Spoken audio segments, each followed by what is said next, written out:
Hi, this is Eric Camden with another edition of 3D Ink Tutorials. This is an Advanced Animation Master tutorial, and we will be using the Sweeper plugin. As you can see right here, this is one of the EVA modules from 2001: A Space Odyssey. What I'm going to be showing you in this tutorial is how to create the ribs that you see inside the viewport here. I've already created a model of the basic sphere, which is right here, with the viewport cut out and a frame built in. What we're going to do first is go into the wireframe mode. We're going to select the frame, and then we're also going to select this little trapezoid which I'd already modeled previously. Select all of it and hide the rest of the model. You may be wondering what this little trapezoid is for. Well, that is one of the end caps of the ribs that we're going to be placing inside the viewport. We're going to be using Sweeper, and Sweeper uses for a target model on the XYZ axis. I've placed it on top of the X-axis centered on the Y. It's very important that you do that, because if you don't, Sweeper can give you some unexpected results. Now when you have a model, you might think, okay, if I'm going to put my target here in the front like this, it would line up on the spline like that. Well, it won't. And let me show you how Sweeper interprets the target. First of all, you have to name this, and I selected it and I named it T1. Now select the front spline right here of the viewport. Let me go into wireframe shaded. We want to select the front edge, and that's where we want Sweeper to place our little trapezoids. Okay, so select the whole spline on the outside edge.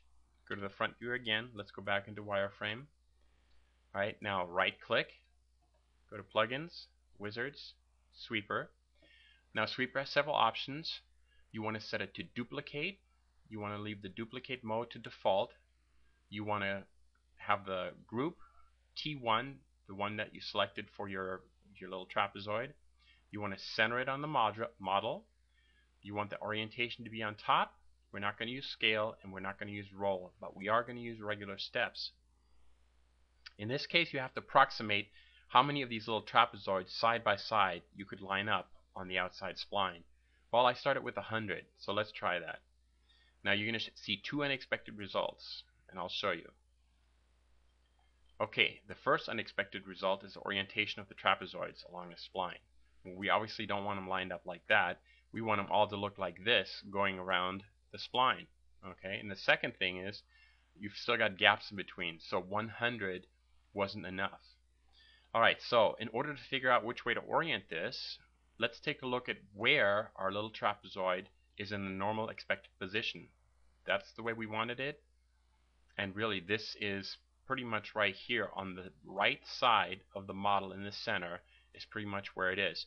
So apparently it lines up on the right side here of the model, and we actually want to turn this 90 degrees counterclockwise. So if we wanted the expected results of Sweeper to be 90 degrees counterclockwise here, let's turn this trapezoid 90 degrees counterclockwise here. So select it, hit R for rotate, 90 degrees counterclockwise, and let's line it back up. Let's line it up on the y-axis and the x. Okay, there we go. And let's get rid of these that we don't want. It's the swept object 1. Delete that. Alright, let's select this spline again and hit Plugins, Wizards, Sweepers. Since 100 wasn't enough, let's try 125. Now I'm actually cheating here a little bit, because in previous trial and errors I figured out that we do need 125 of these to go perfectly around. So let's hit OK, and there you are. Perfection, only the second time around. They're meeting each other right on the edge here, lined up perfectly, and the perfect orientation. And only because we changed the orientation here did Sweeper change the orientation here. Alright, so now what we want to do is we want to extrude these back. Alright, this is the side view. We've got them all selected. Now let's hit E for extrude and pull them back manually.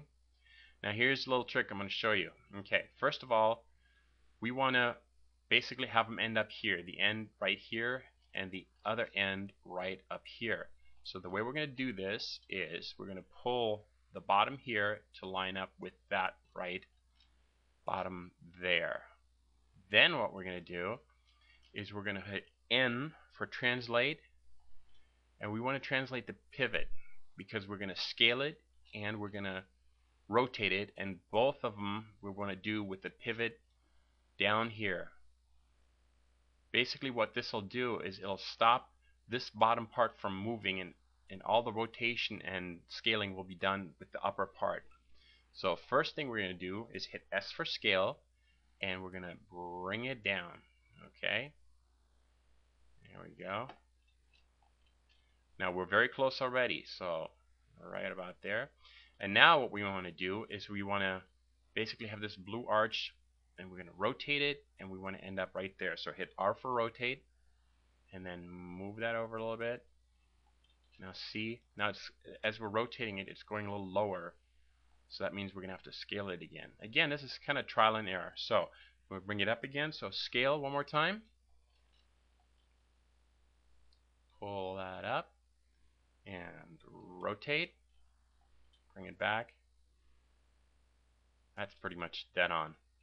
And you notice that because the pivot was stuck right there, this never moved. Perfect. So let's take a look at it. Let's unselect that. Let's just click one of the CPs up here.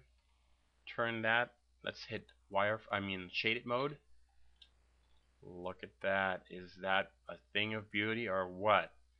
Let's unhide the rest of the model. And there you have it. Well, I hope you enjoyed this tutorial. This is Eric Camden, and remember, think 3D.